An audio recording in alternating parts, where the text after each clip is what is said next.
সালামু আলাইকুম।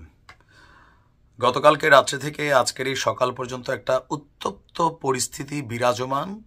গতকালকে ঠিক গণতান্ত্রিক ছাত্র সংসদ আমাদের সাবেক সমন্বয়কদের যৌথভাবে যে টিমটা তৈরি করা হয়েছে বা নতুন সংগঠনটা, এটা নিয়ে প্রাইভেট বিশ্ববিদ্যালয়ের শিক্ষার্থীরা আর ঢাবির শিক্ষার্থীদের মধ্যে যেই সংঘর্ষের ঘটনা ঘটেছে, সেই ঘটনায় 24 ঘন্টা সময়ের একটা আলটিমেটাম চলে আসছে, ঢাকা ব্লকেড কর্মসূচি।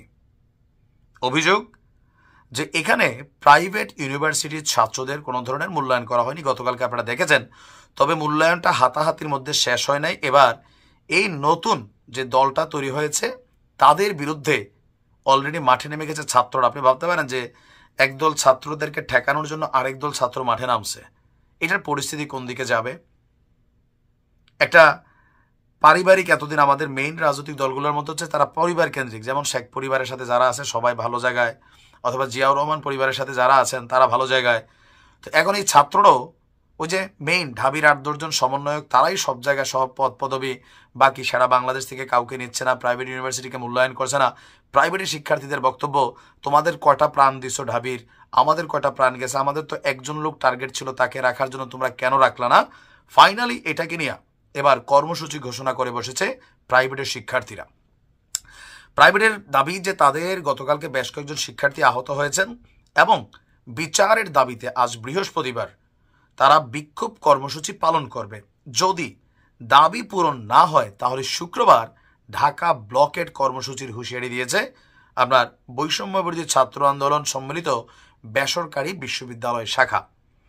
রাজধানীর বাংলা মোটরে বৈষম্য বিরোধী ছাত্র আন্দোলনের কেন্দ্রীয় কার্যালয়ের সামনে সড়ক অবরোধ করে এই ঘোষণা দিয়েছেন আপনার বৈষম্য বিরোধী বেসরকারি বিশ্ববিদ্যালয়ের ছাত্র কেন্দ্রীয় কার্যনির্বাহী কমিটিতে আছেন নাঈম আবেদিন এবং সম্মিলিত বেসরকারি বিশ্ববিদ্যালয়ের আহ্বায়ক MJH মঞ্জু।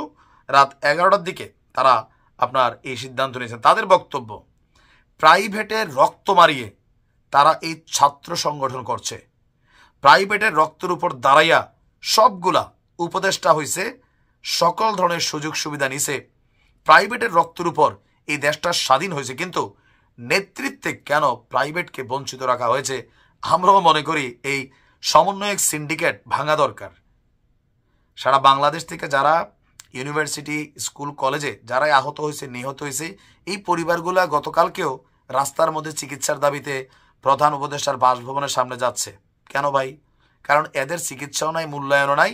আর প্রাইভেট যদি রাস্তায় না নামতো, এই নাহিদ আর চিফ সার্জিসরা ডিবি হারুনের বাটে বইরা আয়নাঘরে বন্দি থাকতে হইতো। কারণ তৎকালীন প্রেক্ষাপটে আন্দোলনের মোড়টা ঘুরাই দিয়েছিল প্রাইভেট। এটা কোনোভাবেই অস্বীকার করার কোনো রকম সুযোগ নেই। ছাত্রদের বক্তব্য, আজকে নতুন ছাত্র সংগঠন তারা ঢাকা বিশ্ববিদ্যালয়ের শিক্ষার্থীরা ন্যাশনাল, মাদ্রাসা, 7 কলেজ, প্রাইভেট বিশ্ববিদ্যালয়ের কাউকে রাখে নাই। তারা আমাদের বাদ রাখলে ঢাকা ব্লকেড করে দিব, কোনো দল কিছুই হইতে দিব না। হামলার বিচারের দাবিতে তাদের বক্তব্য, যদি সুরাহা না হয়, হামলাকারীদের গ্রেপ্তার করা না হয়, 28শে ফেব্রুয়ারি ঢাকা ব্লকেড। এখন এই যে বক্তব্য যে আমাদের কোথাও কোনো মূল্যায়ন নাই, আমরা এগুলো দাবিও করে নেই, কিন্তু এখন যেহেতু একটা ছাত্র সংগঠন হয়েছে, প্রাইভেটকে কেন বঞ্চিত করা হলো? মূল কেন্দ্রীয় কমিটি, তো যে বললাম সমন্বয়ক সিন্ডিকেটের কবলে এখন বাংলাদেশ। এরাই উপদেষ্টা, এরাই সমন্বয়ক, এরাই জাতীয় নাগরিক কমিটির বাপমা, এরাই বৈষম্য বিরোধীদের বাপমা, আবার এই যে গণতান্ত্রিক ছাত্র সংসদ, এরাই বাপমা। সো এদের বাইরে এখানে কাউ কিন্তু ঢুকার সুযোগ হচ্ছে না, যার কারণে ছাত্রদের বক্তব্য যথেষ্ট যৌক্তিক। আমরা মনে করি এই আন্দোলনের স্টেক হোল্ডার হিসাবে প্রাইভেট ইউনিভার্সিটি থেকে এখানে মূল কেন্দ্রীয় কমিটিতে 6 জনের মধ্যে 3 জন থাকা উচিত প্রাইভেট, আর 3 জন ঢাকা ভার্সিটি সহ থাকুক। তারা সবকিছু তাদের কন্ট্রোলে নিয়ে যাচ্ছে। ওই হান্নান মাসুদ বলতেছে আপনারা ধৈর্য ধরেন। কেডা বেড়া তুই কে? কেন তুমি বলতে হবে ধৈর্য ধরেন? তোমরা বাবা মা হইয়া গেছো আর বাকিরা সবাই ধনচা। এগুলাতে কি হবে? তোমরা নিজেরাই একদিন বিপদে পড়ে যাবে। মনে রাখো, বিভাজনের জায়গাটা তোমরা তৈরি করতেছো, বৈষম্যের জায়গাটা তোমরা তৈরি করতেছো। ইভেন তোমরা এক ধরনের স্বৈরাচারী মেন্টালিটিতে হাঁটতেছো। এটা নিয়ে কথা কিন্তু এই লেভেলে চলে আসছে। কেন? যে তোমরা কারো সিদ্ধান্ত শোনো না, তোমাদের সিন্ডিকেটের বাইরে কাউকে তোমরা এই পদ পদবি কমিটিতে রাখতেছো না। জাস্টিফাই করো, রাখো, সুন্দরভাবে মিলামিশা করো, দেন তোমরা টিকা থাকবা। ঐক্য না থাকলে কেউই টিকবা না। বিভাজনটা কিন্তু শুরু করছো তোমরা, এটা অনেক ভারী পড়বে, মাথায় রেখো। ভালো থাকুন।